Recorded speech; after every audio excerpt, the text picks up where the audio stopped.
திருவசனத்தின் மேல் வாஞ்சியோடு வருகிற தேவ பிள்ளைகள் எல்லாருக்காக ஆண்டவரை ஸ்தோத்தரிக்கிறேன். உங்கள் எல்லாரையும் காண்பதும் உங்களோடு கொஞ்ச நேரம் தேவ வார்த்தைகளை பேசுவதும் நான் ஒரு பாக்கியமாக கருதுகிறேன். எத்தனை பேர் சந்தோஷமாக இருக்கிறீங்க? சரி, கர்த்தர் உங்களை ஆசீர்வதிப்பார். இந்த நாளின் தியானத்துக்காக வெளிப்படுத்தின விசேஷம்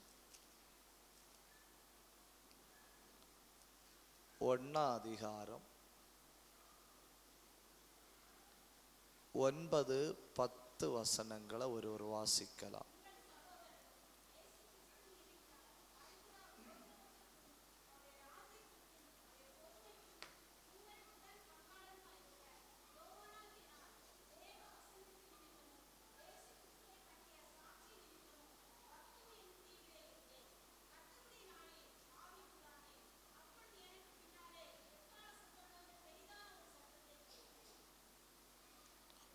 இன்னைக்கு நாம தியானிக்க போகிற செய்தி கர்த்தருடைய நாளில் ஆவிக்குள். என்ன தியானிக்க போறோம்? கர்த்தருடைய நாளில் ஆவிக்குள். ஒரு அல்லேலூயா சொல்லுங்க. உற்சாகமா ஒரு அல்லேலூயா சொல்லுங்க. கொஞ்சம் மெதுவா உட்கார்ந்து நாம திருவசனத்தில இருந்து கொஞ்சம் ஆழமாக கற்றுக்கொள்ளலாம். நல்ல தகப்பனே, இந்த நல்ல மாலை நேரத்துக்காய் உமக்கு நன்றி. நீர் உமது கரத்தை திறக்க அவைகள் திருப்தி ஆகும். நீர் உமது கரத்தை மூடிக்கொள்ள அவைகள் திகைக்கும். நீர் இந்த நாளிலே உம்முடைய கரத்தை திறந்து எங்களுக்காக வைத்திருக்கிற ஆவிக்குரிய போஜனத்தை எங்களுக்கு தந்தருள போகிறபடியால் உமக்கு நன்றி செலுத்துகிறோம். வந்திருக்கிற அத்தனை பேரோடும் ஆண்டவர் பேசுவீராக. மிகுந்த பிரயோஜனம் உள்ள தெய்வ ராஜ்யத்துக்கு எங்களை கொண்டு போகிற, எங்களை ஊன்ற கட்டுகிற, எங்களை கிறிஸ்துவுக்குள் பலவான்களாய் மாற்றுகிற, எங்களை கிறிஸ்துவுக்குள் திடப்படுத்துகிற உன்னதமான தேவனுடைய ஆழமான ஆவிக்குரிய சத்தியங்களை எங்களுக்கு தந்து இந்த நாளில் நீர் எங்களை பலப்படுத்த வேண்டும் என்று ஜெபிக்கிறோம். பேதுரு கொர்நெலியோவின் வீட்டுக்குள்ள நின்று பேசிக்கொண்டிருந்த பொழுது பரிசுத்த ஆவியானவர் கொர்நெலியோவின் வீட்டுக்குள்ள பலமாய் இறங்கினது போல இந்த நாளிலே இந்த சபைக்குள்ள கர்த்தருடைய ஆவியானவர் பலமாய் இறங்குவீராக. அற்புதம் நடக்கணும் அப்பா, அற்புதம் நடக்கணும். ஆண்டுகளாய் கட்டப்பட்டவர்கள் இந்த நாளிலே கட்டு அவிழ்க்கப்படுவார்களாக. ஆண்டுகளாய் பலவீனப்பட்டவர்கள் இந்த நாளிலே பலப்படுவார்களாக. ஒரு அற்புதத்தை தேடி வந்தவர்கள் வாழ்க்கையில இப்பொழுது ஒரு அசாதாரணமான அற்புதம் நடப்பதாக என்று ஜெபிக்கிறேன். நசரேயனாகிய இயேசுவின் நாமத்தின் வல்லமை எங்கள் நடுவில் பகிரங்கமாய் வெளிப்பட போகிறபடியால் உமக்கு நன்றி. எங்கள் ஆவி, எங்கள் ஆத்துமா, எங்கள் சரீரத்தை உம்முடைய நல்ல கரங்களில் தருகிறோம். பரிசுத்த ஆவியினுடைய பலத்த ஆளுகை எங்கள் நடுவில் உண்டாயிருக்க வேண்டும். எங்களை தாழ்த்தி உம்முடைய திருக்கரங்களில் தருகிறோம். ஜபத்தை கேட்டபடியால் உமக்கு நன்றி செலுத்தி இயேசுவின் நாமத்தில் ஜெபிக்கிறோம் நல்ல பிதாவே. சந்தோஷம் உள்ளவங்க ஒரு அல்லேலூயா சொல்லுங்க.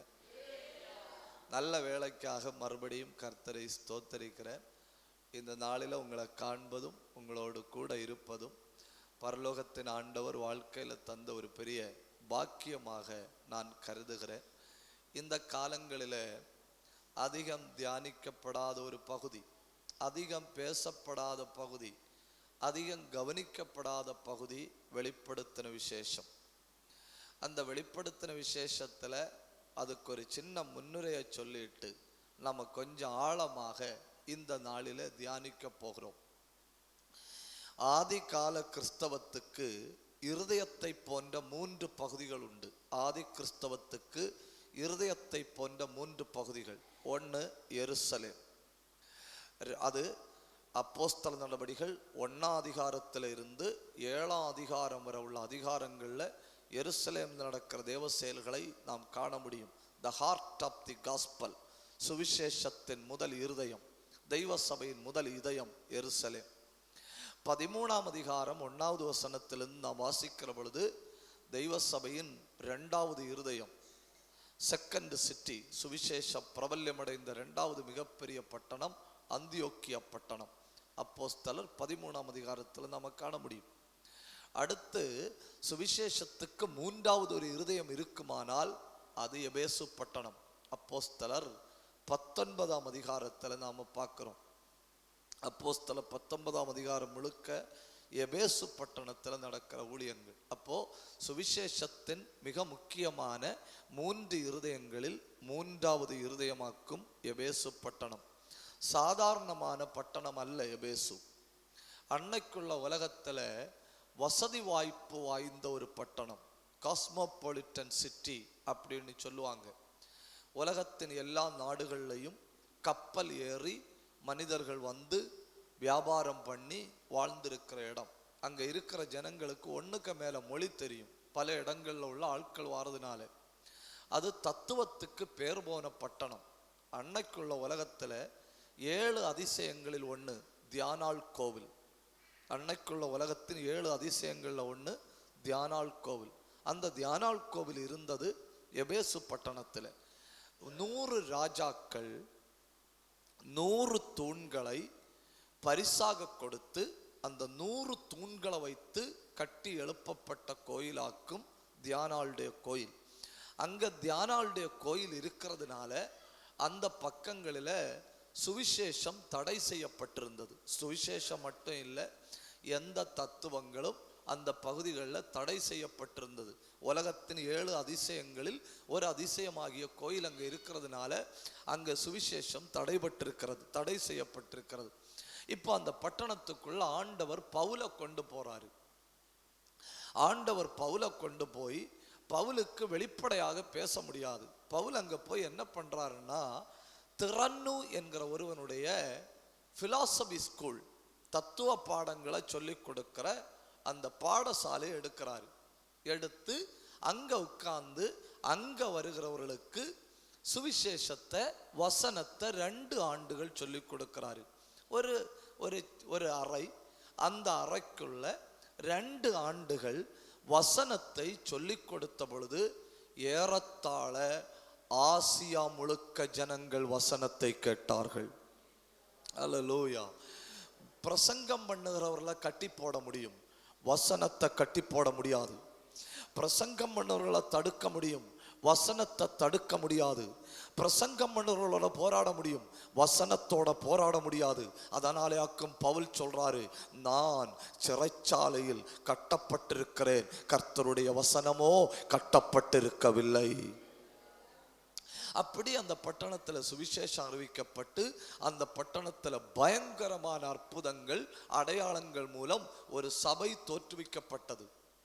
பவுல் ஊழியத்துக்கு போற இடங்கள்ல தங்கி இருந்து ஊழியம் செய்வார். அப்படி பவுல் ரொம்ப காலம் தங்கி இருந்து ஊழியம் செய்ததாக வேதத்தில் சொல்லப்பட்ட சில இடங்கள் உண்டு. அது எங்கெல்லாம் ரொம்ப காலம் தங்கி இருந்தார் தெரியுமா? பவுல் எபேசு பட்டணத்தில் 3 ஆண்டுகள் தங்கி இருந்தார். எபேசு பட்டணத்தில் 3 ஆண்டுகள் தங்கி இருந்தார். கொரிந்து பட்டணத்தில் 1.5 ஆண்டுகள், கிட்டத்தட்ட 18 மாதங்கள், 1.5 ஆண்டுகள் தங்கி இருந்தார். பவுலினுடைய வாழ்க்கையில பவுல் ரொம்ப காலம் தங்கியிருந்து ஊழியம் செய்த இடம் எபேசு பட்டணம். இப்போ பவுல் இறந்து போய் அப்புறம் அங்க ஊழியம் செய்ய வாரது யாருன்னா யோவான் அப்போஸ்தலன். இயேசுவனுடைய இரத்த சாட்சியா மரிக்காத ஒரே சீசன் அங்க ஊழியத்துக்கு வராரு. அங்க ஊழியம் செய்து கொண்டிருக்கிற காலத்துல அவரை பல விதங்கள்ல தண்டிக்க பார்த்தார்கள். அவரை பல விதங்கள்ல தண்டிக்க பார்த்து அவரை தண்டிக்க எடுத்த எல்லா முயற்சியும் தோற்று போனது. எல்லா முயற்சியும் தோற்று போனப்போ அன்னைக்கு 1ஆம் நூற்றாண்டுல ஈஜியன் கடலுக்குள்ள இருக்கிற ஒரு தீவு, அந்த தீவுல தேசத்தின் கொடிய குற்றவாளிகளை நாடு கடத்துவார்கள். தேசத்தின் கொடிய குற்றவாளிகளை, கொலை குற்றம் செஞ்சவர்களை அங்க நாடு கடத்துவார்கள். அப்படி யோவான் அப்போஸ்தலனை மற்றெந்த விதத்திலையும் தண்டிக்க முடியாததுனால அந்த ஈஜியன் கடலுக்குள்ள இருக்கிற பத்மு என்கிற தீவுக்கு நாடு கடத்துகிறார்கள். நாடு கடத்தினது எதற்குன்னு கேட்டா அழிக்கும்படி. தொடக்கத்துல நான் சொல்றேன், உங்களை அழிக்கும்படி சத்துரு பயன்படுத்துகிற ஆயுதத்தை கர்த்தர் உங்களுக்கு ஆசீர்வாதமாய் மாற்றுவார். ஒரு தடவை கூட அந்த வார்த்தையை சொல்லணுமோ? எந்த ஆயுதத்தை சத்துரு திட்டம் போட்டு கையில எடுத்து உங்களை அழிக்க பார்க்கிறானோ அதே ஆயுதம் உங்களுக்கு மிகப்பெரிய ஆசீர்வாதமாய் மாறும். இப்போ எபேசுல உட்கார்ந்து இருந்தவர் பத்மவுல உட்கார்ந்து இருக்கிறாரு. எபேசுல இருந்து 35 மைலுக்கு அந்த பக்கம் உள்ள உட்கார்ந்து இருக்கிறாரு. அந்த தீவில் அவர் சுற்றி பார்த்தா என்னெல்லாம் தெரியும்?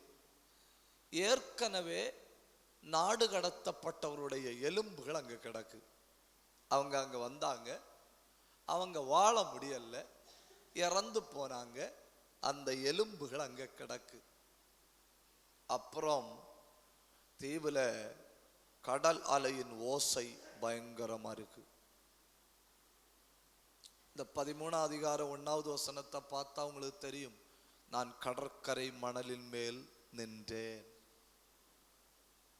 அவர் நிற்கிறாரு, கடற்கரை மணலின் மேல் நின்றேன். இப்போ பயப்படுத்துகிற 1வது காட்சி ஏற்கனவே நாடு கடத்தப்பட்டு வந்த மனிதர்களின் எலும்புகள். அப்படின்னு அவங்களால நிற்க முடியல. 2வது காட்சி தன்னந்தனியா இருக்கும்போ அந்த தீவுக்கு நேர வருகிற அலையின் இரைச்சல். 3வது காட்சி நாடு கடத்தப்பட்டவர்களை கொல்லும்படி அரசாங்கத்தால் அங்கே வளர்த்தப்படுகிற கொடிய விஷமுள்ள பாம்புகள். ஒரு பக்கம் எலும்பு, இன்னொரு பக்கம் அலை, சமுத்திரத்தின் அலை, இன்னொரு பக்கம் கொடிய விஷமுள்ள பாம்பு. இது மனிதர்கள் ரெகுலரா நாடு கடத்தப்படுற இடம் ஆனதுனால அந்த பகுதியை சுற்றி எப்பவும் கழுகுகள் வட்டம் அடித்து வந்து கொண்டே இருக்கும். ஏன் கழுகுகள் வருதுன்னா, ஏதாவது ஒரு ஆள் அங்க வந்து மாட்டிட்டாருன்னா அவரை சாப்பிடுறதுக்கு. இவ்வளவு காட்சி. நாம வைங்க இருக்கிற கொஞ்சம் விசுவாசம் பேச மாட்டீங்களோ? இருக்கிற கொஞ்சம் விசுவாசம் போ. தீவுக்கு போகும்போது கொஞ்சோண்டு கிருபை உண்டா இருந்து அந்த கிருபை அதோட என்னாச்சு? போச்சு. ஞாயிற்றுக்கிழமை காலையில எழும்பி உட்கார்ந்து இருக்காரு, யோசிக்கிறாரு. போன வாரம் இந்த நேரத்துல நூற்றுக்கணக்கான ஜனங்களுக்கு நடுவில் ஆண்டவரை ஆராதித்துக் கொண்டிருந்தேன். இந்த வாரம் இந்த நேரத்துல ஆராதிக்க முடியாதவனாய் தன்னந்தனியாய் உட்கார்ந்து இருக்கிறேன். காட்சி பார்த்தீங்களா? ஒரே வாரத்துக்குள்ள சூழ்நிலை தலைகீழாய் மாறிவிட்டது. போன ஞாயிற்றுக்கிழமை ஆயிரக்கணக்கில் ஜனங்களுக்கு நடுவில் ஆண்டவரை ஆராதித்து பிரசங்கம் பண்ணிட்டு இருந்தேன். இந்த ஞாயிற்றுக்கிழமை பக்கத்துல இருந்து ஸ்தோத்திரம் சொல்ல கூட ஒரு ஆள் இல்லை. தயவு செஞ்சு நீங்க புரிந்து கொள்ளணும், நான் யாரையும் தப்பா சொல்றேன்னு யாரும் தயவு செஞ்சு நினைக்க கூடாது. நான் உண்மையை உள்ளபடி சொல்றேன். ஆவிக்குள்ளாகிறதற்கு 1000 பேர் வேணும்னு இல்லை. ஆவிக்குள்ளாகிறதற்கு நல்ல லைட் அரேஞ்ச்மெண்ட் வேணும்னு இல்லை.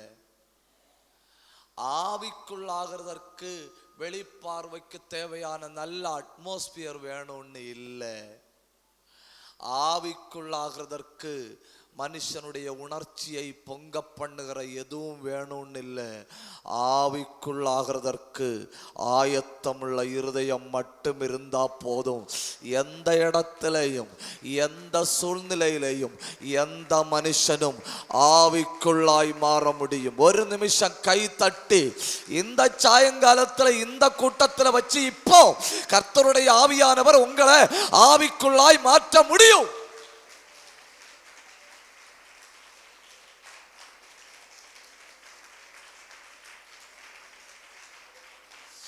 உடகதன கடகதன கமல் கதன பிரௌடப துரபல பரபலப சந்தர பலபா.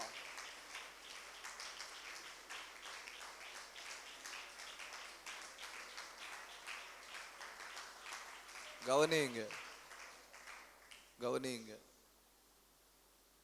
நம்ம இப்போ பாடுபட்டு ஒரு மலையில ஏறுறோம். ரொம்ப பாடுபட்டு மலையில ஏறுறோம். மலையில ஏறுற வழியில உடம்பெல்லாம் வேர்க்கும். ரொம்ப கஷ்டப்பட்டு மேலே ஏறிட்டோம். ஏற முடியாதுன்னு நினைச்சோம். இடையில உட்கார வேண்டி வரும்னு நினைச்சோம். நேரம் மேலே ஏறிட்டோம். ஏறி முடிஞ்சு உடம்பெல்லாம் வேர்த்து இருக்கு. அந்த நேரத்தில் அப்படி ஒரு சுவாசம் விடுவோம்.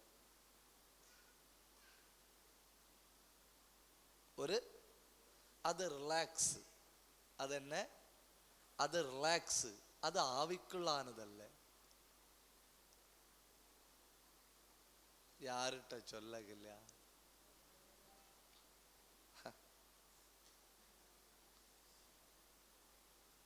கொஞ்சம் நல்ல கைகாலெல்லாம் அசைச்சு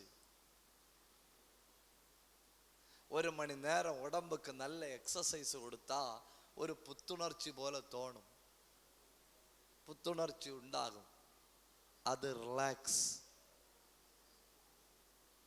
பிரைஸ் தி லார்ட். பக்கத்துல உட்கார்ந்து கவனிங்க.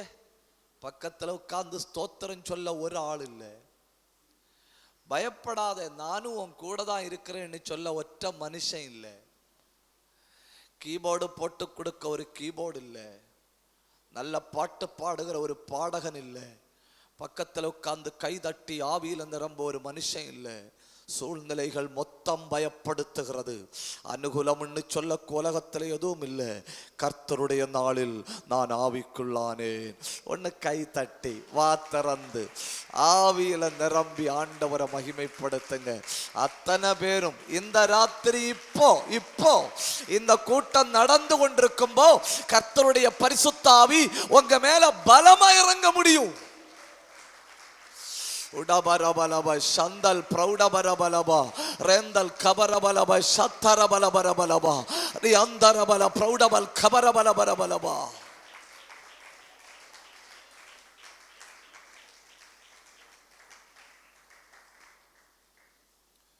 ஆவிக்குள்ளாறதுக்கும் அசுத்த ஆவி பிடிக்கிறதுக்கும் வித்தியாசம் உண்டு. அந்த யோவான் 12 அதிகாரம் கடைசி பகுதியில் நம்ம வாசிக்க முடியும். 6 அதிகாரம்னு நினைக்கிறேன். கடைசி பகுதியில் நம்ம வாசிக்க முடியும். யூதாசுக்குள் சாத்தான் புகுந்தான். யூதாசுக்குள் சாத்தான் புகுந்தான். சாத்தான் புகுந்தான்னு சொன்னா வலுக்கட்டாயமாய். ஆவியானவர் அப்படி வலுக்கட்டாயமாய் வருவதில்லை. சாத்தானை பற்றி என்ன சொல்லியிருக்கு? திருடன், உடைச்சிட்டு உள்ள வருவான். ஆனா இயேசுவை பற்றி என்ன சொல்லியிருக்கு? மென்மையாய் தட்டுகிறார், திறந்தா உள்ள வருவாரு. 5 நாளா தட்டிட்டு இருக்கிறார் இல்லையா? வசனத்தை கொண்டு தட்டுறார் இல்லையா? பாடல் ஆராதனையை கொண்டு தட்டுறார் இல்லையா? கிருபையை கொண்டு தட்டுறார் இல்லையா? இந்த ராத்திரி ஒருவன் சத்தத்தை கேட்டு திறந்தா உள்ள வருவாரு, உடைச்சிட்டு உள்ள வரமாட்டாரு. மனப்பூர்வமாய் விட்டு கொடுக்கிறவங்களுக்குள்ளதான் அவர் கடந்து வருவாரே ஒழிய வலுக்கட்டாயம் அவர் பிடிக்க மாட்டார். ஏன்னா வலுக்கட்டாயமாய் பிடிப்பது கொடுமையா இருக்கும். சாத்தான் ஒரு மனுஷனுடைய வாழ்க்கையில புகுந்தாயின்னு வைங்க, அது கொடுமையா இருக்கும், கலக்கமா இருக்கும். ஆனா ஒரு ஆவிக்குள்ளானாயின்னு வைங்க, அது இனிமையா இருக்கும். ஒருத்தனுக்குள்ள சாத்தான் புகுந்துட்டா எப்படா நான் இதுல இருந்து வெளியே வருவேன்னு நினைப்பான். ஆனா ஒருவன் ஆவிக்குள்ள ஆனா எப்படா மறுபடியும் உள்ள போவேன் அது இனிமையானது. அவன் உலகத்தை மறப்பான், அவன் உலகத்தின் எல்லா பிரச்சனைகளை மறப்பான், அவன் சூழ்நிலையை மறப்பான், தான் இருக்கிற நிலைமையை மறப்பான். அவன் தெய்வத்தோடு கூட ஒன்றி இருக்கிற அனுபவம். பழைய ஏற்பாட்டில் ஆவிக்குள் ஆவது அப்படிங்கிறது ஒரு ப்ராசஸ், ஒன்னொன்னா போகணும். எசேக்கியேல் 47 அதிகாரத்தில் சொல்லி இருக்கு, 1000 முழம் அளந்து என்னை நடக்க பண்ணினார். மறுபடியும் 1000 முழம் அளந்து என்னை நடக்க பண்ணினார். 4 தடவை 1000 முழம் அளந்தப்போ 4000 முழம், ஒரு முழம்னா 1.5 அடி, அப்படின்னா 6000 அடி அளந்த போது 2 கிலோமீட்டர் தூரம். 2 கிலோமீட்டர் தூரம் என்ன நடத்திட்டு போறாரு. அது பீச் மாதிரி இருக்கு, எவ்வளவு அழகா இருக்கு. முதல்ல 1000 முழம் அளந்து என்ன நடக்க பண்ணினார். கணுக்கால் அளவுன்னா கர்த்தரோடு நடத்தல். பின்னும் 1000 முழம் அளந்து என்னை கடக்க பண்ணினார். முழங்கால் அளவுன்னா கர்த்தரோடு ஜெபித்தல். பின்னும் 1000 முழம் அளந்து என்னை நடக்க பண்ணினார். அப்பொழுது இடுப்பளவாயிருந்தது கர்த்தருக்காய் வாழ்தல். கர்த்தரோடு நடக்கணும், கர்த்தரோடு ஜபிக்கணும், கர்த்தருக்காய் வாழணும். பின்னும் 1000 முழம் அளந்து. பார்த்தீங்களா, 4வது முறை 1000 முழம் அளந்து. சிலர் என்ன பண்ணுவாங்கன்னா கணுக்காலே நிற்பாங்க, சிலர் முழங்கால நிற்பாங்க, சிலர் இடுப்பளவில் நிற்பாங்க. அப்படி இல்லை, கர்த்தர் தூதனை அனுப்பி விருப்பம் உள்ளவர்களுக்காக அளந்து போடுன்னு சொல்லிட்டே இருக்கிறாரு. இந்த ராத்திரியிலும் புதுசா ஒரு 1000 முழம் அளக்கிறாரு. விருப்பம் உள்ளவர்களை கைபிடித்து நடத்த விரும்புகிறார். கண்ண மூடி கை தட்டி இந்த மாலை நேரத்தில் இந்த சபைக்குள்ள ஒரு 1000 முழம்.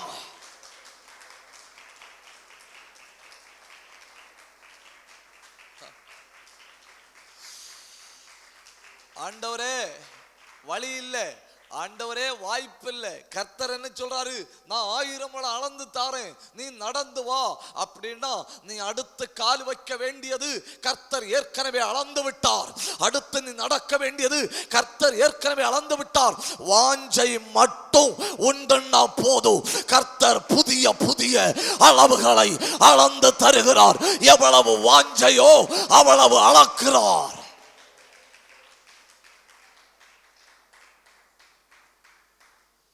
கூட்டம் 1000 முழம் அளந்த உடனே அதில் நடந்தார்கள். அவர்களுக்கு 2000 முழம் அளக்கப்பட்டது. அவர்கள் அதை நடந்தார்கள், அடுத்தது அளக்கப்பட்டது. ஆனா ஒரு கூட்டத்துக்கு முதல் அளவு அளக்கப்பட்டது, 2வது அளவு அளக்கப்படல. ஏன்? முதல் அளவை தாண்டல்ல. நீங்க தைரியத்தோட கால் வச்சா கர்த்தர் உங்களை கைபிடிச்சு நடத்த போகிறார். உற்சாகமா ஒரு அல்லேலூயா சொல்லுங்க. அப்போ பழைய ஏற்பாட்டில் ஆவிக்குள்ளாகணும்னா அப்படி ஆகும். கணுக்கால், முழங்கால், இடுப்பு, ஆவிக்குள். கணுக்கால், முழங்கால், இடுப்பு, ஆவிக்குள். அதாவது ஒரு கப்புல கொஞ்சோண்டு தண்ணி கணுக்கால், அந்த கப்புல 1/2 கப்பு தண்ணி முழங்கால், கொஞ்சம் கூட தண்ணி நிரம்பின தண்ணி இடுப்பளவு. கப்பை எடுத்து சானலுக்குள்ள போட்டால் ஆவிக்குள். முதல்ல கப்புல தண்ணி, இப்போ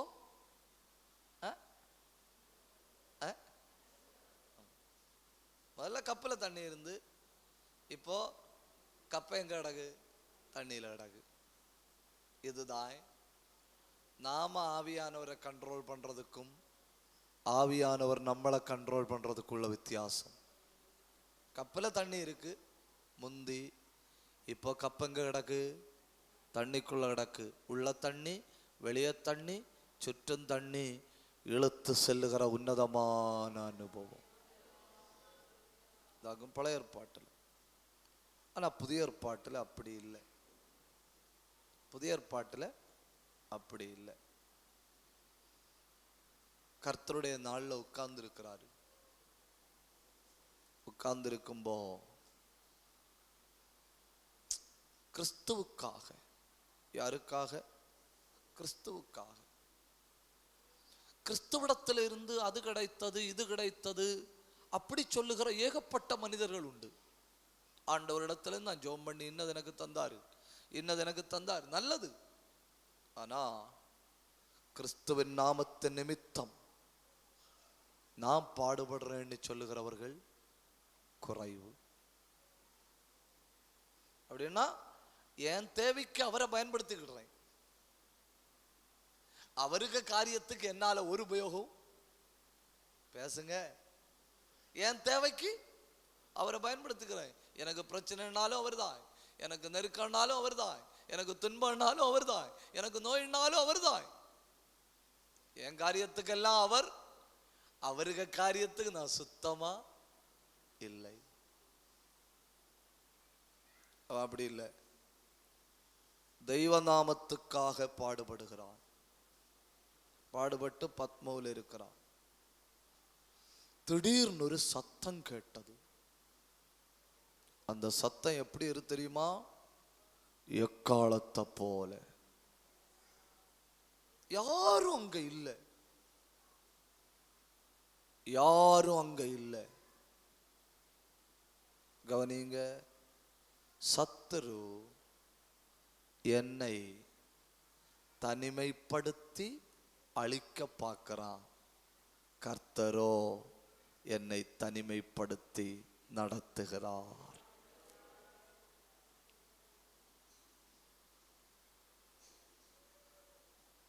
யாருமே இல்லை. எங்க எப்போ யாரும் எனக்கு இல்லைன்னு சொல்றீங்களோ அது bitter எக்ஸ்பீரியன்ஸ். அது என்ன அனுபவம்? கசப்பான அனுபவம். உங்களுக்கு தெரியுமா பாஸ்டர், என் வாழ்க்கையில கசப்பான அனுபவம் அது. இந்த கோவிடினுடைய மிகப்பெரிய பிரச்சனை என்ன தெரியுமா? நோயை விட பிரச்சனையாகும் 14 நாள். நோயை கூட சமாளிக்கலாம். 4 பேர்கிட்ட பேசி எடுத்திருந்தா நோயை கூட சமாளிக்கலாம். சில ஆட்கள் 14 என்ன மொபைல் போன் கையில உண்டுன்னா 48 நாளும் சமாளிப்போம்.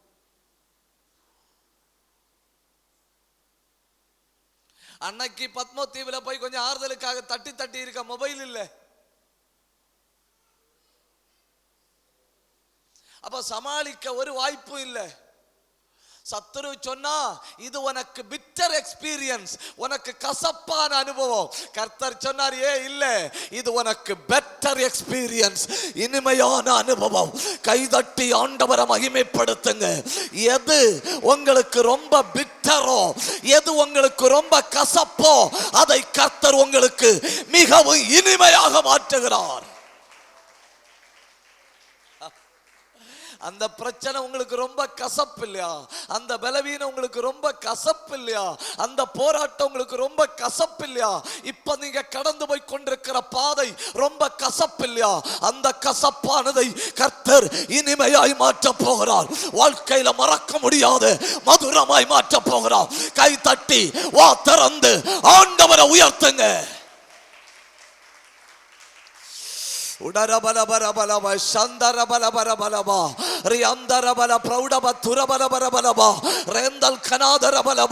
வாழ்க்கையின் மிக நெருக்கடியான, வாழ்க்கையின் மிக வேதனையான, வாழ்க்கையின் மிக பலவீனமான நேரங்களை வாழ்க்கையின் மிக ஆசீர்வாதமான நேரமாய் மாற்ற கர்த்தர் வல்லமை உள்ளவர்.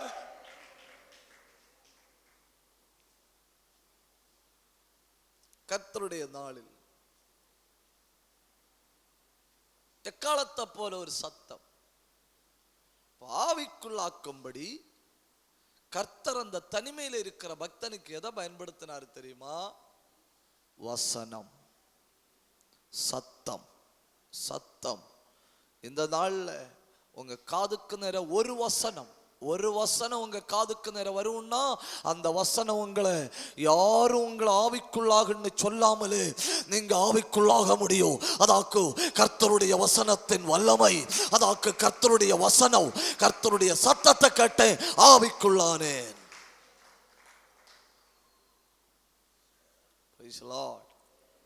உற்சாகமா ஒரு அல்லேலூயா சொல்லுங்க, சந்தோஷமா ஒரு அல்லேலூயா சொல்லுங்க, விடுதலையோட ஒரு அல்லேலூயா சொல்லுங்க. சரி, இனி நம்ம கொஞ்சம் உள்ள போறோம். ஆவிக்குள்ள ஆதல் அப்படின்னா என்னன்னு பார்க்கணும் இல்லையா? 3 விதத்துல நாம கர்த்தரை ஆராதிக்க முடியும். எத்தனை விதத்துல? 3 விதத்துல. 1, நூற்றுக்கணக்கான ஜனங்களுக்கு நடுவில் அவர்களில் ஒருவனாய் கர்த்தரை ஆராதித்தல். நம்ம எல்லாரும் ஆராதிக்க தொடங்குறது எப்படிதான்? மாம்சத்துல தான் கைதட்ட தொடங்கும். ஆராதனையின் தொடக்கத்துல ஜனங்களை கைதட்ட வைக்கிறது ரொம்ப கஷ்டம். ஏன்னா தொடங்குறது என்னத்துல தான்? மாம்சத்துல. அப்போ நமக்கு வலது பக்கத்தில் இருக்கிறது யாருன்னு தெரியும், இடது பக்கத்தில் இருக்கிறது யாருன்னு தெரியும், முன்ன இருக்கிறது யாரு, பின்னால இருக்கிறது யாருன்னு தெரியும். ஏன்னா நம்ம கைதட்டுறது மாம்சத்துல. சில ஆட்களுக்கு பிரச்சனை என்ன தெரியுமா? ஆராதனை தொடங்கின நேரத்துல இருந்து ஆராதனை முடிகிற நேரம் வரை பக்கத்துல யார் இருக்குன்னு தெரியுது, வலது பக்கத்துல யார் இருக்குன்னு தெரியுது, இடது பக்கத்துல யார் இருக்குன்னு தெரியுது. ஏன்னா மாம்சத்திலே தொடங்கி மாம்சத்திலே முடித்தார்கள். அது ஒரு வகையான ஆராதனை. எதுல தொடங்குனது? மாம்சத்துல. அவங்க பாட சொன்னதுக்காக நான் பாடினேன், அவங்க கைதட்ட சொன்னதுக்காக நான் கைதட்டினேன், அவங்க ஏதாவது நினைப்பாங்களேன்னு சொல்லி நான் ஆராதிச்சேன். வற்புறுத்தலின் பேர்ல நான் ஆண்டவர் ஆராதிச்சேன். என் ஆராதனை தொடங்குனதும் மாம்சத்துல, முடிஞ்சதும் மாம்சத்துல. அது சில நேரம் போர் அடிக்கும், சில நேரம் என்ன செய்யும்? போர் அடிக்கும். இனி ஆராதனைக்கு 2வது ஒரு அனுபவம் உண்டு. இப்போ 1வது அனுபவத்துல 100 பேருக்கு நடுவில் நானும் ஒரு ஆளா உட்கார்ந்து ஆராதிச்சேன், அவ்வளவுதான். இதுக்கு ஒரு 2வது அனுபவம் உண்டு, செகண்ட் எக்ஸ்பீரியன்ஸ். அந்த செகண்ட் எக்ஸ்பீரியன்ஸ் எப்படின்னு கேட்டா,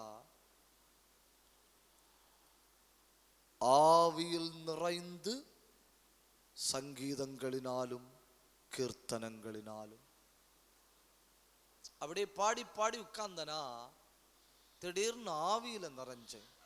ஆவியில நிறைஞ்சப்போ எனக்கு பக்கத்துல யார் இருக்காங்கன்னு தெரியல. எனக்கு 2 பேரை தெரிஞ்சு, எனக்கு 2 பேரை தெரிஞ்சு. யாரெல்லாம்? நானும் அவரும். இது 2வது அனுபவம். 1வது அனுபவம் என்ன? மாம்சத்துல தொடங்கி மாம்சத்துல முடிக்கிறது. 2வது அனுபவம் என்ன? மாம்சத்துல தொடங்குனேன், ஆனா எங்க போயிட்டேன்? ஆவிக்குள்ள போயிட்டேன். தொடங்குனப்ப எனக்கு தெரிஞ்சு, பக்கத்துல ஆட்கள் இருக்கிறது தெரிஞ்சு, எல்லாம் தெரிஞ்சு. ஆனா உள்ள போக போக எனக்கு 2 பேரை தெரியுது. 1 அவர், இன்னொன்னு நான். அப்போ வாக்கும் சில ஆட்கள் பெருமூச்சு விடுறது, அப்போ வாக்கும் சில ஆட்களுடைய கண்ணில் இருந்து கண்ணீர் வாரது, அப்போ வாக்கும் சில ஆட்கள் தேம்பி தேம்பி அழுறது. ஏன்னா அவங்க உட்கார்ந்து இருக்கிற இடத்தை மறந்துட்டாங்க. அவங்க தெய்வத்தோடு நேரடியாய் பேசி கொண்டிருக்கிறார்கள். அவங்க யாரு பக்கத்துல இருக்கிறாங்கிற பிரச்சனை இல்லை, யாரு கவனிக்கிறாங்கிற பிரச்சனை இல்லை. அவங்க ஆவிக்குள்ள தெய்வத்தோட போய் கொண்டிருக்கிறார்கள். They are one with God. நான் அழுதா யார் என்ன நினைப்பாங்க, நான் கை தட்டினா யார் என்ன நினைப்பாங்க, நான் சத்தம் போட்டா யார் என்ன நினைப்பாங்க அப்படிங்கிற எண்ணமே அவங்களுக்கு வரல. ஏன்னா நானும் என்னை உண்டாக்குனவரும், நானும் உயிரை தந்து என்னை ரட்சித்தவரும் கொஞ்ச நேரம் பேசிட்டு இருக்கிறோம். கல்பாரா ஷக்கத்தாரா ரியாத்தாரா அல்ஹந்தாரா அவரும் நானும் பேசிட்டு இருக்கிறோம். ஆழமான அனுபவம், அன்பு பரிமாறப்படுகிறது.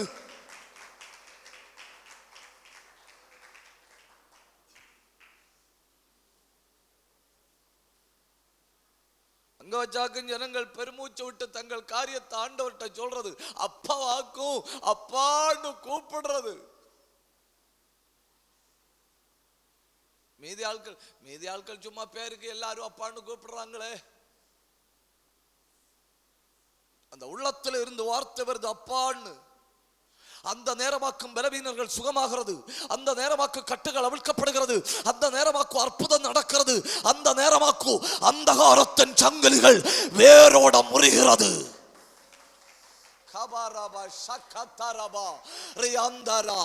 ஒரு நிமிஷம் கை தட்டி வா திறந்து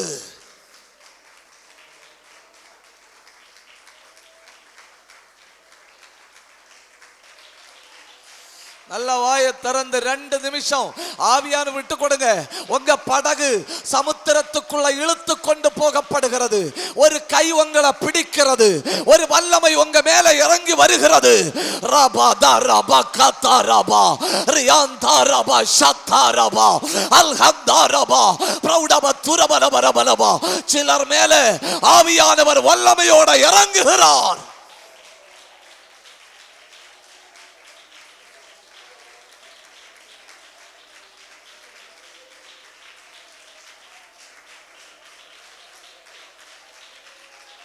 நல்ல வாயை திறங்க, நல்ல ஆவியான விட்டு கொடுங்க. வாழ்க்கையில இதுவரை அனுபவித்திராத ஒரு தேவ பிரசன்னம் இந்த இடத்தை மூடுகிறது. தயவு செஞ்சு யாரும் வேடிக்கை பார்த்துட்டு இருக்கப்படாதுன்னு ரக்கத்தே நமல் கனாத்தியா அல் பாபா ஷக்கந்தரபா ரியாந்தரபா பிரௌடப துரபலபரபலபா. உனக்கு விரோதமாய் கர்ச்சித்து வந்த சிங்கத்தை ஆவியானவர் தடுக்கிறார். உனக்கு விரோதமாய் செயல்பட்டு கொண்டிருந்த அந்தகார வல்லமை இந்த இரவோட முடியுது.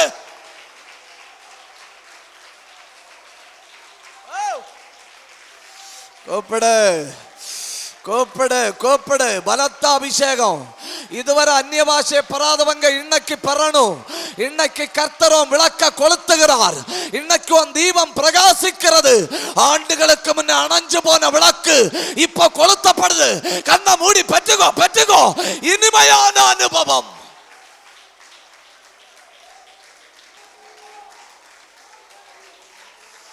மேலா மக்கா ரக்கா ஷக்கா லக்கா தனாத்தியா லீ பந்தல் கமந்தன கேல ஹெத்தனா தியாலபா உட பந்தரபா. நசர்னா இயேசுவின் நாமத்தில் சவால் விடுகிற ஆவிகள் வெட்டப்படுகிறது. சில மாதங்களா பின்தொடர்ந்து வருகிற வல்லமை வெட்டப்படுகிறது. அந்த திரச்சீல கிழித்து எறியப்படுகிறது.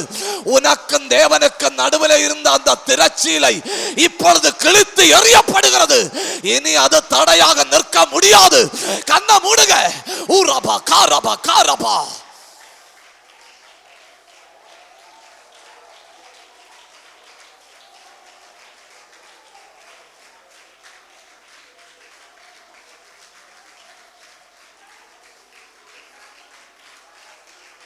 போராடுங்க, விலைக்கிரயம் செலுத்தி போராடுங்க. கர்த்தருடைய ஆவி பலமாய் இறங்குகிறது. கட்டப்பட்டு கிடக்கிற சில எலும்புகள் கட்ட அவிழ்க்கப்படுகிறது. அற்புதம் நடக்குது.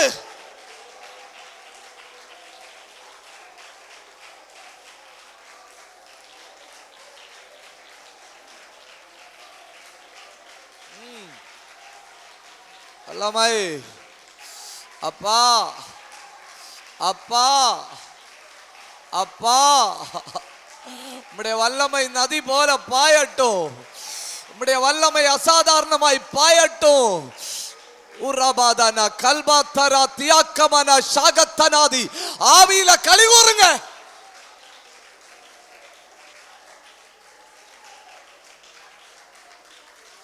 ஒரு மனிதனும் உங்களை வற்புறுத்தாம ஆவியானவர் உங்களை ஏவுகிறார்.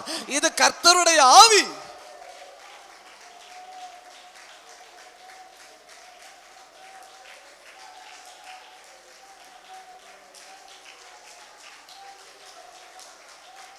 கூப்பிடுங்க.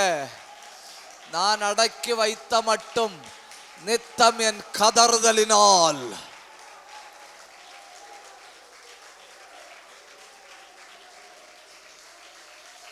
நான் தியானிக்கையில் நெருப்பு மூண்டது.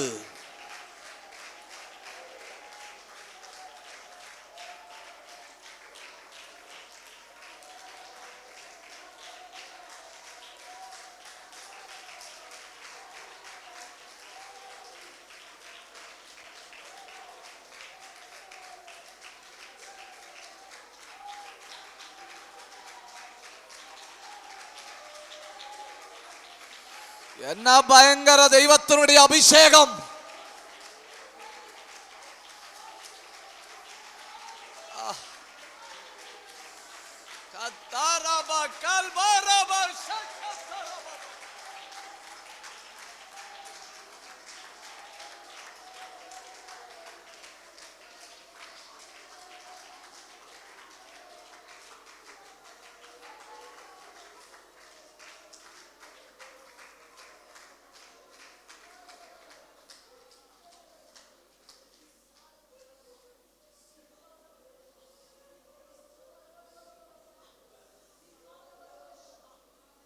கூடாரத்தில் என்ன பயங்கர பிரசன்னமா இருக்கு பாத்தீங்களா? ஆவியானவரை பற்றி பேச தொடங்கின உடனே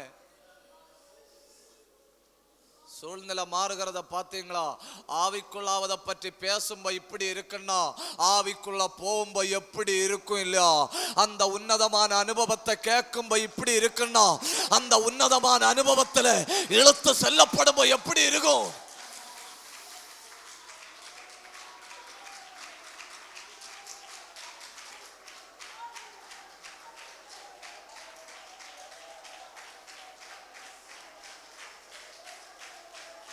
கவனிங்க.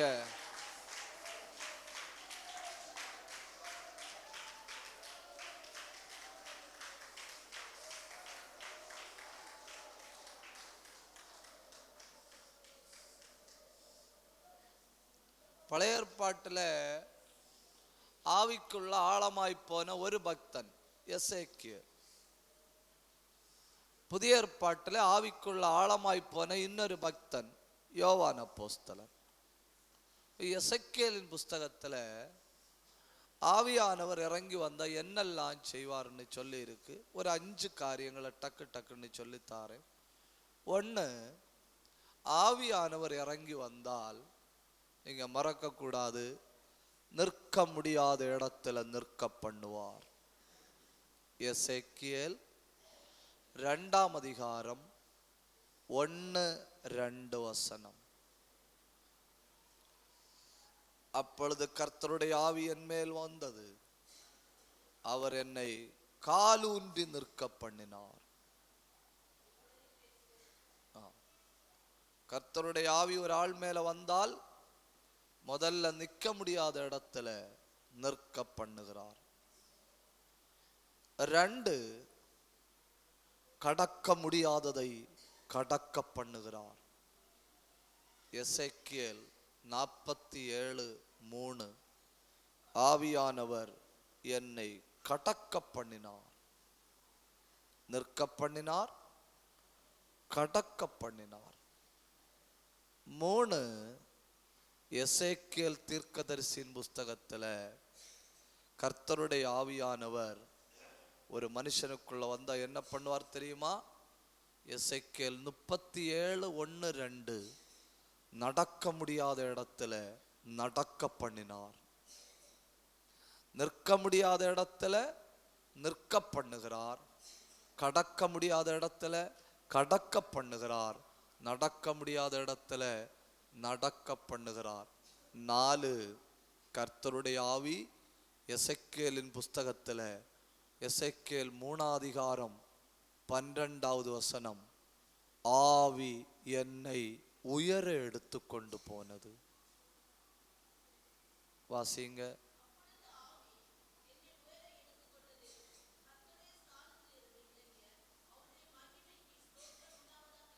என்ன பயங்கரம் இல்லையா? ஆவி இவனை எடுத்து எங்க கொண்டு போச்சு தெரியுமா? கர்த்தருடைய மகிமைக்கு பக்கத்துல. அப்போ இந்த மாலை நேரத்துல நான் சொல்றேன், கர்த்தருடைய ஆவியானவர் உங்க மேல வந்தால் உங்களை நிற்க முடியாத இடத்துல நிற்க பண்ணுவார். உங்களை கடக்க முடியாத பிரச்சனைய கடக்க பண்ணுவார். உங்களை நடக்க முடியாத வழியில நடக்க பண்ணுவார். சில நேரம் பிலிப்போவை ஆவியானவர் எடுத்து கொண்டு போனார் இல்லையா? அது போல ஆவியானவர் உங்களை எடுத்து கொண்டு போவார். இது பழைய ஏற்பாட்டில் ஆவிக்குள்ளான அனுபவம். இனி புதிய ஏற்பாட்டில் யோவான் அப்போஸ்தலனுக்கு உண்டான அனுபவம். ஆராதனைக்கு 3 படி உண்டுன்னு சொன்னேன். இஸ்ரவேல் ஜனங்களை எகிப்தில் இருந்து மீட்டது எதுக்காக? ஒரே ஒரு நோக்கம், ஒரே ஒரு நோக்கம். அது என்ன நோக்கம்? ஆராதிக்கணும். எதுக்காக எகிப்தில் இருந்து வெளியே கொண்டு வந்தாரோ அந்த நோக்கம் அவங்க நிறைவேற்றல. அந்த நோக்கம் அவர்கள் நிறைவேற்றல. அதனால இந்த ஜனத்தை எனக்கென்று ஏற்படுத்தினேன், இவர்களின் துதியை சொல்லி வருவார்கள். தேவனை ஆராதிக்க மட்டும் எப்பவும் ஆயத்தமா இருக்கணும். எப்பவும் தெய்வத்தை ஆராதிக்க நமக்குள்ள இருந்து ஒரு ஊற்று புறப்பட்டுட்டே இருக்கணும். துதியின் ஊற்று புறப்பட்டுட்டே இருக்கணும் எப்பவும். ஆராதனையின் 1வது அனுபவம் மாம்சத்துல தொடங்கி மாம்சத்துல முடிப்பது. ஆராதனை 2வது அனுபவம் மாம்சத்துல தொடங்கி ஆவிக்குள்ள போவது. ஆராதனைக்கு 3வது ஒரு அனுபவம் உண்டென்ன, அது மாம்சத்துல தொடங்கவே இல்லை, ஆவியில. அதாவது மாம்சத்துல தொடங்கி மாம்சத்துல முடிக்கிறவங்களுக்கு கடைசி வரை என்னெல்லாம் நடக்குதுன்னு தெரியுது. மாம்சத்துல தொடங்கி ஆவியில போறவங்களுக்கு தொடக்கத்துல என்ன நடக்குதுன்னு தெரியுது, முன்ன போக போக நானும் அவர் மட்டும்னு தெரியுது. ஆனா 3வது அனுபவத்துல ரொம்ப என்ன நடக்கு தெரியுமா? ஒரு மெழுகுத்திரிய கொளுத்தி விட்டா அந்த மெழுகுத்திரி உருகிட்டு இருக்கும் இல்லையா, அது போல இனி நானும் இல்லை, அவரே. என்ன பயங்கரமா இருக்கு இல்லையா? அது இந்த தண்ணியில உப்பை கலந்து விடுவாங்க இல்லையா, பின்ன பிரிக்க முடியாது இல்லையா, உப்பும் தண்ணியும் கலந்து விட்டது இல்லையா, இனி நானும் கிடையாது. யாரு? அவரு மட்டும். அந்த அனுபவத்துல வந்தப்பாக்கும் பவுல் சொல்றாரு, சோதனையோ பசியோ பட்டினியோ நிர்வாணமோ நாசமோசமோ வேற எந்த காரியமோ கிறிஸ்துவின் அன்பை விட்டு என்னை பிரிக்க முடியாதென்று நிச்சயித்திருக்கிறேன். தலைய வெட்டினாலும் தலைய வெட்ட முடியுமே ஒழிய கிறிஸ்துவின் அன்பை விட்டு என்னை பிரிக்க முடியாது. ஏன்னா நானும் அவரும் 2 அறை கலந்து விட்டோம். என்னானோ 2 அற்று போச்சு, ஒன்னாச்சு, நாங்க ஒன்றாகி விட்டோம். அதாக்கும் ஆவிக்குள்ளாகிற ஆராதனையின் 3வது அனுபவம், அதாக்கும் முக்கியமான அனுபவம். அங்க பொறாமை இல்லை, அங்க பிரிவினை இல்லை, அங்க இச்சை இல்லை, அங்க சண்டை இல்லை, அங்க நான் பெரிய ஆளு நீ பெரிய ஆள் இல்லை. ஏன்னா அங்க கர்த்தர் மட்டும்தான் உண்டு. ஒரு அல்லேலூயா சொல்லுங்க. அந்த 3வது அனுபவம் இருக்கு இல்லையா, அந்த அனுபவத்துல சொல்லி முடியாத ஆனந்தம். என்ன சொல்லி முடியாத? நல்ல வீடு இல்லை, நல்ல வாழ்க்கை இல்லை, நல்ல வண்டி இல்லை, நல்ல வருமானம் இல்லை, ஆனா சொல்லி முடியாத ஆனந்தம். உலகத்துல நல்லதுன்னு சொல்றதுக்கு எதுவுமே இல்லை, ஆனா சொல்லி முடியாத ஆனந்தம். unspeakable joy. வர்ணிச்சுட்டே இருக்கலாம், அந்த ஆனந்தத்தை சொல்லி முடியாது. இந்த இந்த சாயங்காலத்துல சொல்றேன், இந்த சபை ஆவிக்குள்ளாகணும். இந்த சபையில் வந்திருக்கிற தேவ பிள்ளைகள் ஆவிக்குள்ளாகணும். கர்த்தருடைய நாளில் நான் ஆவிக்குள் ஆனேன். யோவான் ஆவிக்குள் ஆனதாக வெளிப்படுத்தின விசேஷத்துல எத்தனை தடவை சொல்லி இருக்குன்னு பாருங்க. 1ஆம் அதிகாரம் 10வது வசனம், 4ஆம் அதிகாரம் 1வது வசனம், 2வது வசனம்.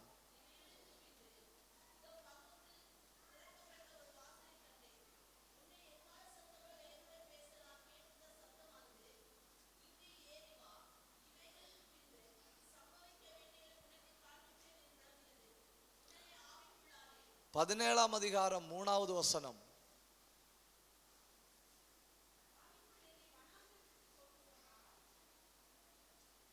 இருபத்தொன்னாம் அதிகாரம் 10வது வசனம்.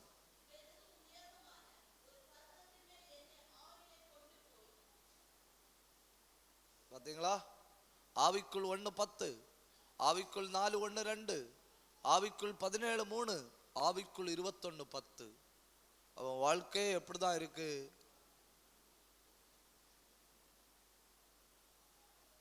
ஏன் அவனை பத்மோத்தீவு ஒன்றும் செய்ய முடியல தெரியுமா? அவன் பத்மோத்தீவ மாம்சத்துல பார்க்கல.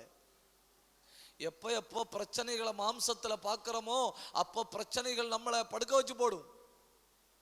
எப்போ சூழ்நிலையை மாம்சத்துல பார்க்கிறோமோ அப்போ சூழ்நிலை நம்மளை படுக்க வச்சு போடும். எப்போ பலவீனத்தை மாம்சத்துல பார்க்கிறோமோ அப்போ பலவீனம் நம்மளை தளர்த்தி போடும். ஆவிக்குள்ள பாருங்க, வெற்றிகரமாய் வாழ முடியும்.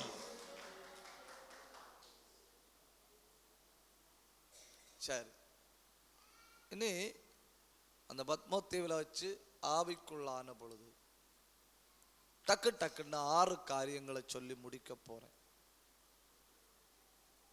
1, என் உபத்திரவங்களுக்கு நடுவில் என் வாழ்க்கையில் ஒரு நோக்கம் இருக்கிறது. எதுக்கு நடுவில்? என் உபத்திரவங்களுக்கு நடுவில் என் வாழ்க்கையில் ஒரு நோக்கம் இருக்கிறது.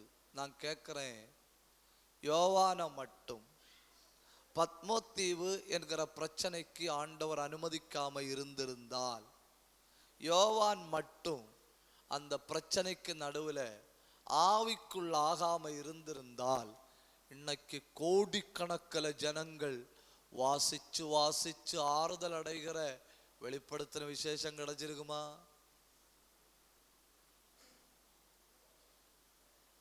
எப்போ எனக்கு ஒரு துன்பம் வருதோ அப்போ என் வாழ்க்கையில ஒரு நோக்கம். 2, எனக்கு எல்லைகள் உண்டு. நான் ஆராதிக்கிற தேவனுக்கு எல்லை இல்லை. எனக்கு என்ன உண்டு? எல்லைகள் உண்டு. எனக்கு சரீர பிரகாரமான சில எல்லைகள் உண்டு. சில பலவீனங்கள் எனக்கு எல்லை போடும். சில துன்பங்கள் எனக்கு எல்லை போடும். சில நெருக்கடிகள் எனக்கு எல்லை போடும். சில பிரச்சனைகள் எனக்கு எல்லை போட்டு வைக்கும். எனக்கு எல்லைகள் உண்டு. இப்போ நான் பத்மோத்தீவுல போனேன் இல்லையா? பத்மோத்தீவுல போனப்பதான் தெரியுது, எனக்கு எல்லைகள் உண்டு. நான் ஆராதிக்கிறவருக்கு எல்லையே இல்லை. உபத்திரவத்துக்கு நடுவில் தான் தெரியுது வாழ்க்கைக்கு ஒரு நோக்கம். நான் துன்பப்பட்டேன்னு சொல்ற எல்லார்ட்டையும் கேளுங்க, அந்த துன்பத்துக்கு நடுவில் நான் படிச்சேன்னு சொல்லி ஒரு பெரிய பாடத்தை அவங்க சொல்லுவாங்க. ஒரு பெரிய பாடத்தை சொல்லுவாங்க. நீங்க கூகுள்ல போய் அடிச்சு பார்க்கணும். த ப்ரேயிங் ஹேண்ட்ஸ்ன்னு சொல்லி 2 கை இப்படி வரும். நீங்க கூகுள்ல அடிச்சு பார்க்கணும். த ப்ரேயிங் ஹேண்ட்ஸ்ன்னு சொல்லி 2 கை இப்படி இருக்கும். பார்த்துருக்கீங்களா? இல்லைன்னா நீங்க என்ன போய் அடிச்சு பாருங்க. த ப்ரேயிங் ஹேண்ட்ஸ் இப்படி இருக்கும். அது உண்மையில யார் தெரியுமா? ஒரு வீட்டுல 18 பிள்ளைகள். அந்த 18 பிள்ளைகள்ல 2 பேருக்கு படிக்கணும்னு ஆசை. அப்போ அண்ணன் தம்பி ஆல்பர்ட்டும் டூரரும் உட்கார்ந்து இருக்கிறாங்க. உட்கார்ந்து இருந்து சொல்றாங்க, நம்ம டாஸ் போடுவோம். அந்த டாஸ் யாரு கிடைக்குதோ அவங்க படிக்க போகணும். யாருக்கு டாஸ் கிடைக்கலையோ அவங்க வேலை செஞ்சு படிக்க வைக்கணும். அப்புறம் முதல் ஆளு படிச்சு முடிச்சு வந்த பிறகு 2வது ஆளை படிக்க வைக்கணும். டாஸ் போடணும். டாஸ் தம்பி கிடைச்சு. தம்பி வெளியூருக்கு போய் 4 வருஷம் படிக்கிறாரு. நல்லா படிக்கிறாரு. அவங்க டாஸ் போட்டதன்படி அண்ணன் வேலை செஞ்சு தம்பி என்ன செய்யணும்? படிக்க வைக்கணும். அப்புறம் தம்பி வேலை செஞ்சு அண்ணனை படிக்க வைக்கணும்.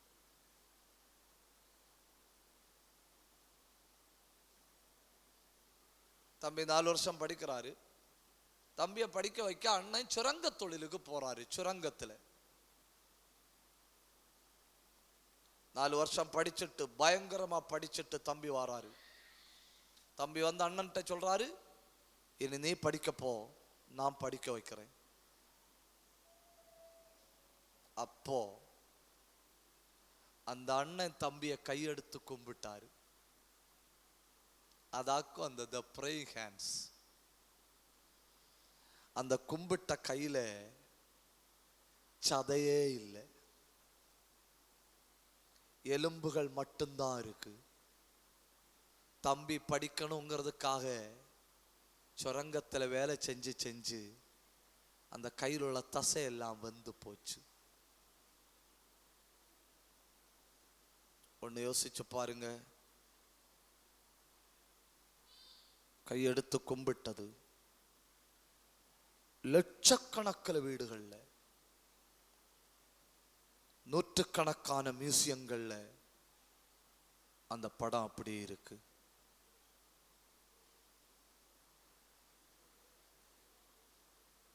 அந்த படத்தை பார்த்து என்ன நினைக்கிறோம்? ஜெபிக்கும் கரங்கள். பாத்தீங்களா? பத்திரப்பட்ட எல்லாருமே நான் ஒரு பெரிய பாடம் படிச்சேன்னு சொல்ல முடியும்.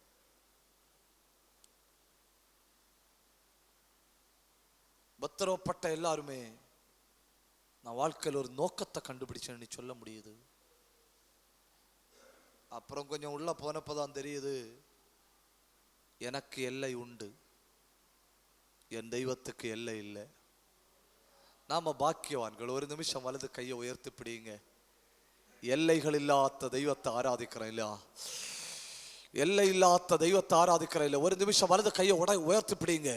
உங்க பலவீனத்தின் எல்லையை உடைக்க போறாரு, உங்க பிரச்சனையின் எல்லையை உடைக்க போறாரு. கையை உயர்த்தி பிடிங்க, உயர்த்தி பிடிங்க.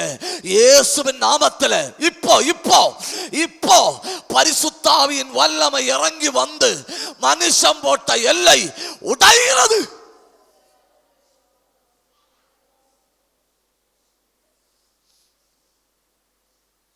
ரெண்டு கையை ஒன்று நல்லா தட்டி, நல்ல சத்தம் உயர்த்தி, நல்ல வாயை திறந்து,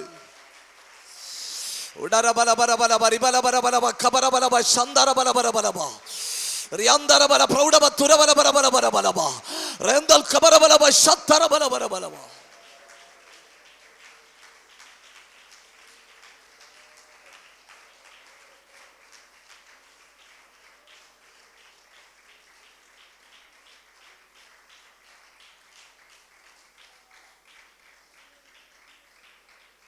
ஒன்று,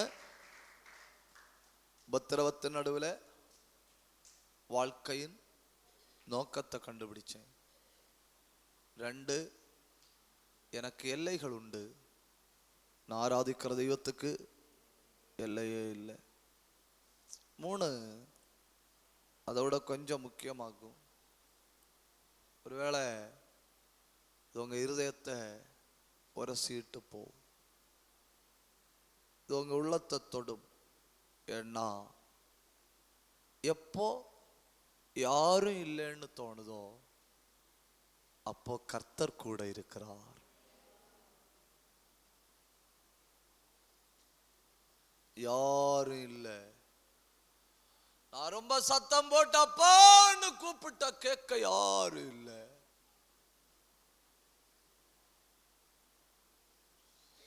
யாருமே இல்லை அந்த வனாந்தரத்துல. ஆகார் அழுதாள், யாருமே இல்லை. அந்த சத்த எல்லைக்குள்ள ஒரு மனுஷனும் இல்லை. ஆனா அந்த சத்த எல்லைக்குள்ள கர்த்தர் இருந்தார்.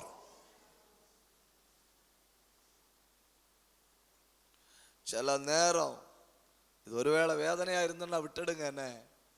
சில நேரம் கர்த்தர் நம்ம கூட இருக்கிறார் என்பதை நமக்கு அறிவிக்க வேண்டும் என்பதற்காக நம்மோடு ஒட்டி இருக்கிற மனுஷனையே நம்மளை விட்டு பிரிச்செடுப்பாரு. எலும்பும் மாம்சம் போல ஒட்டி இருக்கிற மனுஷர்களை நம்மளை விட்டு திடீர்னு பிரிச்செடுப்பாரு. ஏன் ஆண்டவர்னு கேட்டா சொல்லுவாரு, இப்போ நான் உன் கூட இருக்கிறேன் அப்படிங்கறதை அறியணும். உலகத்தின் முடிவு வரையும் சகல நாட்களிலும் நான் உன்னோடு இருக்கிறேன்.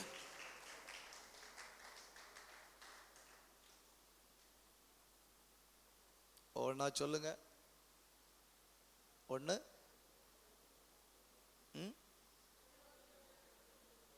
வாழ்க்கையில் என்ன இருக்கு? நோக்கம். 2, எனக்கு எல்லைகள் உண்டு. ஆராதிக்கிற தெய்வத்துக்கு எல்லை இல்லை. 3, எப்போ எப்போ நான் தனிமேன்னு நினைக்கிறேனோ, எப்போ எப்போ யாரும் எனக்கு இல்லைங்கிற உணர்வு எனக்கு வருதோ, அப்போ எல்லாம் கர்த்தர் என்னோடு இருக்கிறார். அல்லேலூயா. இந்த நாளில் நான் கைவிடப்பட்டேன், நான் வெறுக்கப்பட்டேன், எனக்கு யாருமே இல்லை, என் பிரச்சனையை கேட்க யாருமே இல்லை, நான் எவ்வளோ பெரிய துன்பத்தை அனுபவிக்கிறேன்னு இன்னொரு ஆள்கிட்ட சொல்லி புரிய வைக்க கூட முடியல, நான் இனி சொன்னாலும் உங்களுக்கு புரிய போறதும் இல்லை அப்படிங்கிற நிலைமையில யாராவது வந்திருக்கிறீர்களானால் இந்த மாலை நேரத்தில் நான் சொல்றேன், கர்த்தர் உங்க பக்கத்தில் இருக்கிறார். மோசேட்ட ஆண்டவர் என்ன சொன்னாரு? நான் உன்னை கைவிட மாட்டேன், நான் உன்னை கைவிட மாட்டேன். கர்த்தர் கைவிட மாட்டேன்னு சொன்னப்புறம் மோசே செத்து போயிட்டாரு. இப்ப சாத்தானுக்கு ரொம்ப காலமா ஒரு ஆசை, மோசைய தனியா கிடைக்கணும், கொண்டுட்டு குத்தி படிச்சது. இப்ப செத்து போனப்போ பாடி கிடைச்சு, பாடி என்னாச்சு? கிடைச்சு. சாத்தான் தன்னுடைய 2 தூதர்கள்ட்ட சொன்னான், அவனை உயிரோடு இருக்கும்போதான் நமக்கு தொட முடியல, செத்து போயிட்டான், தூக்கிட்டு வாருங்க, கொண்டுட்டு குத்தி படிப்போன்னு. அங்க போனப்பதான் தெரியுது, இசட் பிளஸ் பாதுகாப்பு. எதுக்கு? எதுக்கு? மோசேக்கு டெட் பாடிக்கு. அப்பதான் சாத்தானுக்கு தெரியுது, நான் உன்னை விட்டு விலகுவதை இல்லைன்னு சொன்னா செத்து போனாலும் விலக மாட்டாருன்னு.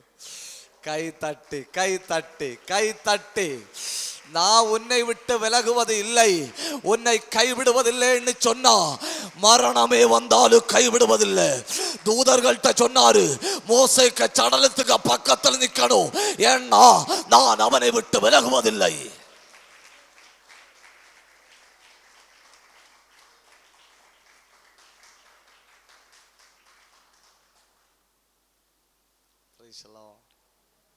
ஒரு அல்லேலூயா சொல்லுங்க, உற்சாகமா சொல்லுங்க. 4,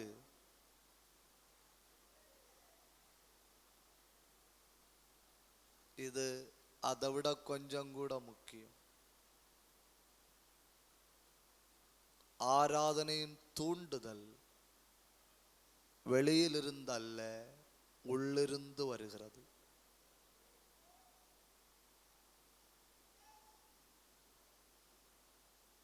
எப்படி?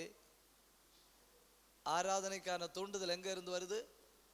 இப்ப நேரம் மாறி போச்சு பாத்தீங்களா? சங்கடம் தான். நீ துதி, நீ ஆராதி, நீ வாயத்தர, என்னெல்லாம் பாடுபட வேண்டி இருக்கு ஜனங்களை ஆராதிக்க வைக்க. ஏன்னா தூண்டுதல் வெளியே இருந்து வருது. தூண்டுதல் எங்கன்னு வருது? வெளியே இருந்து வருது. எப்படியாவது ஒரு அல்லேலூயா சொல்ல மாட்டாங்களா? எப்படியாவது ஒண்ணு பாட மாட்டாங்களா?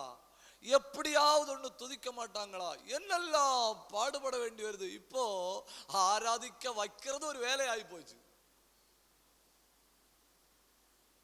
என்ன? ஆராதிக்க வைக்கிறது ஒரு வேலை. ஏன்னா உள்ள தூண்டுதல் இல்லை.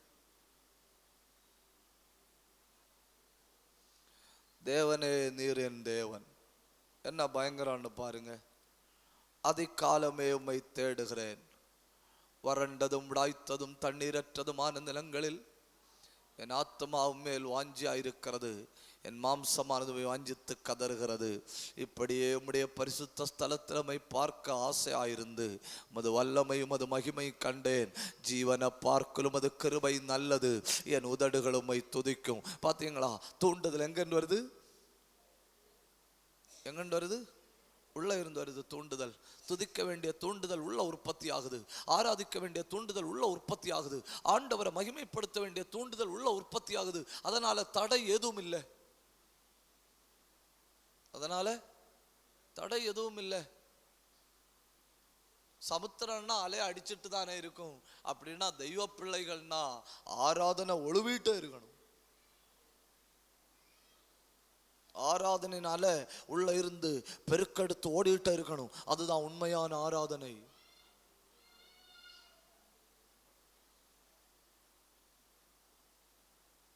உண்மையான ஆராதனையை தூண்டுதல் எங்க இருந்து வருது? உள்ள இருந்து வருது. நான் கேட்கிறேன், உங்களுக்கு உள்ள இருந்து தூண்டுதல் வருதா? உள்ள தோணுதா? ஆலயத்துக்கு போகணும், தெய்வத்தினுடைய முகத்தை பார்க்கணும், அவரை தேடணும், அவருடைய பிரசன்னத்தை அனுபவிக்கணும், அவருடைய சந்நிதியில போய் விழணும். உள்ள வருதா?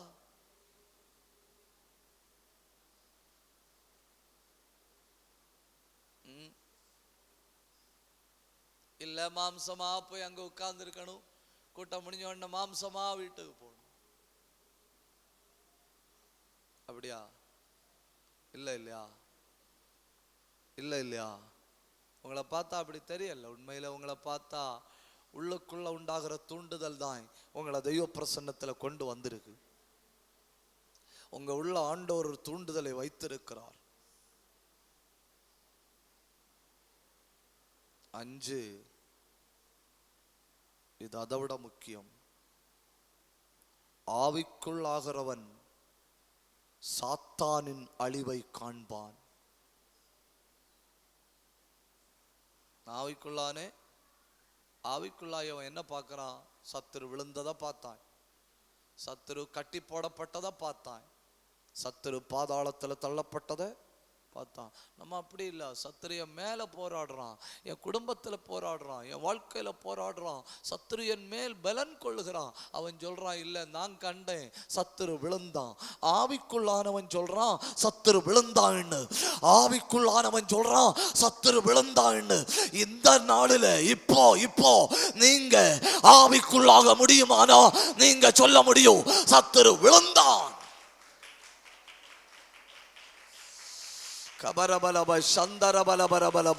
உங்க குடும்பத்தில் ஆளுகை செய்கிற அந்தகார வல்லமை விழுகிறது. உங்க வீட்டுக்குள்ள ஆளுகை செய்கிற அந்தகார வல்லமை விழுகிறது. உங்க சரீரத்தில் ஆளுகை செய்கிற அந்தகார வல்லமை விழுகிறது.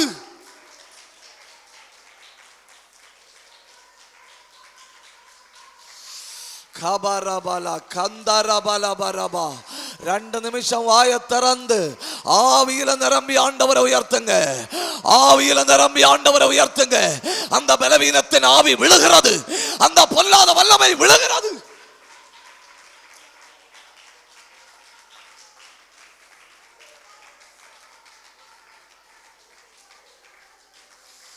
கபந்தர கந்தர கல்பந்தனாதனா உடபத்தன. நல்ல ஆவியில போராடுங்க, கொஞ்சம் நேரம் நல்ல ஆவியில போராடுங்க. மறைந்திருக்கிற கட்டிகள் இயேசுவின் நாமத்தில் கரைந்து போகிறது. கண்ணை மூடி பெற்றுக்கோ. உன் சரீரத்தில் இப்போ ஒரு அற்புதம். அந்த மறைந்திருக்கிற கட்டிய ஆண்டவருடைய ஆவியானவர் கரைய பண்ணுகிறார். 6, இதோட நான் முடிக்கிறேன். ஆவிக்குள்ளானவன் பரலோகத்துல கதவு திறந்திருக்கிறத காண்கிறான். எங்க? பரலோகத்துல. எபேசுல கதவு மூடப்பட்டது, எல்லா வாசலும் அடைபட்டு தீவுல கொண்டு போட்டிருக்கு. 4 பக்கம் வாசலை அடைச்சு வச்சிருக்கு சமுத்திரம். கதவு பூட்டப்பட்டது. கண்ணை திறந்து பார்த்தா தெரியுது, கண்ணட்டின தூரத்துல கதவுகள் இல்லை. மேற்கு கிழக்கு வடக்கு தெற்கு எல்லாம் அடைஞ்சு போச்சு. இனி வாய்ப்பில்லை, வெளியே வர முடியாது. நாம என்ன சோர்ந்து போய் துவண்டு போய் உத்தமமா பின்பற்றினேன் அப்பா, உத்தமமா பின்பற்றி இருக்க மாட்டோம். இருந்தாலும் சொல்லுவோம், உத்தமமா பின்பற்றின அப்பா, என்ன இப்படி அடைஞ்சு போட்டாங்களே. எல்லா கதவும் அடைபட்டு கிடக்கு. தலை உயர்த்தி பார்த்த தூரம் வர வாசலே தெரியல. எல்லாம் ஒரு இருண்ட நிலை, ஒரு மங்கன நிலை, ஒரு கார்மேகம் வாழ்க்கையை மூடிவிட்டது. ஆவிக்குள்ளாய் பார்க்கிறான். ஆவிக்குள்ளாய் பார்த்தப்பதான் தெரியுது, இங்கதான் கதவு மூடி இருக்கு, பரலோகத்தில் கதவு திறந்திருக்க கண்டேன்.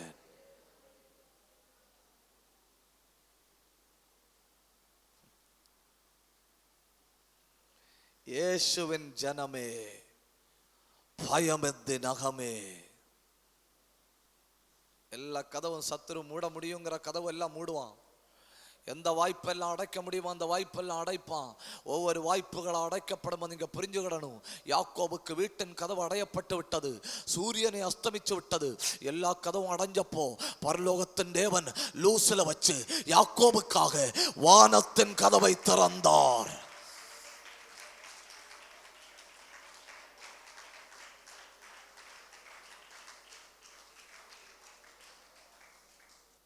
கர்த்தர் கதவை திறக்க போறாரு. எத்தனை பேர் நம்புறீங்க? கர்த்தர் கதவை திறக்க போறாரு. கர்த்தர் கதவை திறக்க போறாரு. கண்ணை மூடி ஒரு 2 நிமிஷம் ஆவிக்குள்ளாவுமா? எல்லாரும் கண்ணை மூடணுன்னு ஆவியானவர் பலமா இந்த கூடாரத்தில் இறங்கி வர போகிறார். எல்லா சரீரங்களையும் தொடணும். என்னுடைய ஆசை, என்னுடைய வாஞ்சை, என்னுடைய விருப்பம் எல்லாரையும் ஆவியானவர் தொடணும். அத்தனை பேர் கண்ணை மூடி வாயை திறந்து ஆண்டவர் கையில் விட்டு கொடுங்க. உள்ளுக்குள்ள இருந்து ஒரு தூண்டுதல் வருவதாக, உள்ளுக்குள்ள ஒரு தேவ பிரசன்னம் வருவதாக. ரீபாலா கபரபலபா சந்தர பலபரபலபா 2 நிமிஷம் வா திறந்து ஆண்டவரை மகிமைப்படுத்துங்க. அத்தூரபதன கடகந்தனம் ஊடபல் கமன பிரௌடப துரபலபரபலபா. தகப்பனே நம்முடைய வல்லமை, தகப்பனே நம்முடைய பிரசன்னம், தகப்பனே நம்முடைய கிருபை இந்த இடத்தை மூடுவதாக. இயேசுவின் நாமத்தில் வல்லமை இறங்குவதாக. நல்ல கைதட்டி, நல்ல வாயை திறந்து அடகடகல் கதனகடகல் கமன வைட பிரௌடப துரபலபரபலபர் யாந்தர பலபரபலப சந்தர பலபரபலபா. வல்லமை இறங்குகிறது, வல்லமை இறங்குகிறது, வல்லமை இறங்குகிறது, வல்லமை இறங்குகிறது. வாயை திறந்து, வாயை திறந்து, வாயை திறந்து, வாயை திறந்து, வாயை திறந்து, வாயை திறந்து, யாரும் வற்புறுத்தாம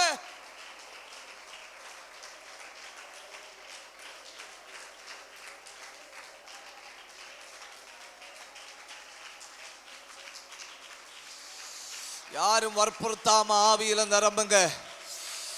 ஆவியானவர் சிலரை கைப்பிடித்து நடத்தட்டும். ஆவியானவர் சில பலவீன சரீரங்களை தொடட்டும். கர்த்தருடைய ஆவியின் அளவற்ற வல்லமை, மகா மேன்மையுள்ள வல்லமை சரீரங்களை இறங்கி வரட்டும். கண்களை மூடி விட்டு கொடுங்க.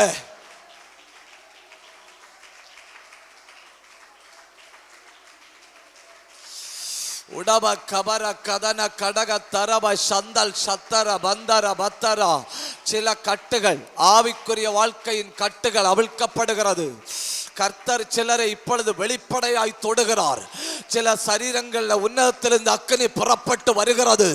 சில சரீரங்கள்ல தெய்வத்தினுடைய வல்லமை இறங்குது. யாரும் தடுக்காதுங்க, யாரும் தடுக்காதுங்க. எல்லார் மேலும் ஒரு கை இறங்கி வருகிறது. யாரும் தடை பண்ணாதுங்க. சிலரை அக்கினியாக்க போகிறார், சிலரை அபிஷேகம் பண்ணுகிறார்.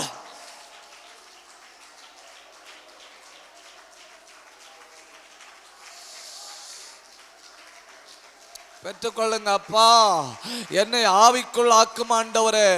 சில நாட்களாய் உம்முடைய பாதத்தில் காத்திருக்கிறேன். என்னை ஆவிக்குள் ஆக்கும் ஆண்டவரே.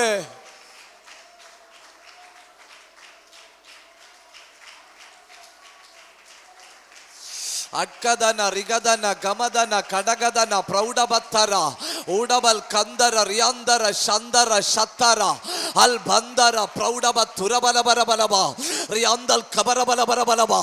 வல்லமை புறப்பட்டு வருகிறது. கர்த்தருடைய பிரசன்னம் புறப்பட்டு வருகிறது. கண்ணை மூடி பெற்றுக்கொள்ளுங்க, கண்ணை மூடி பெற்றுக்கொள்ளுங்க. சில பலவீனத்தின் ஆவிகள் விட்டு போவது. கதவு திறக்குது. இந்த சபையிலிருந்து ஆவிக்குள்ளான ஒரு சந்ததி எழும்பட்டும். ஆவிக்குள்ளான ஒரு சந்ததி எழும்பட்டும். மாம்சத்தின் தடைகளை உடைக்கிற ஒரு சந்ததி எழும்பட்டும். ஆவிக்குள்ள போராடுகிற, ஆவிக்குள்ள ஆள்கிற ஒரு சந்ததி இந்த சபையில எழும்புவதாக. உடபல வைடபல சந்தராத வைடரந்த லாதரந்த ரீதனா அந்தராத பிரௌடப துரபலபரபலவா. எப்பக்கோ அபிஷேகம், எப்பக்கோ அபிஷேகம், எப்பக்கோ அபிஷேகம். கண்ணை மூடி பெற்றுக்கொள்ளுங்க, கண்ணை மூடி பெற்றுக்கொள்ளுங்க. அத்தனை பேருக்கும் அபிஷேகம்.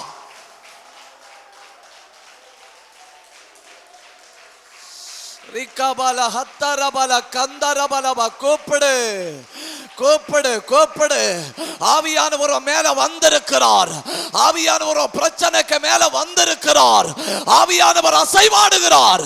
இப்ப அசைவாடுகிறார்.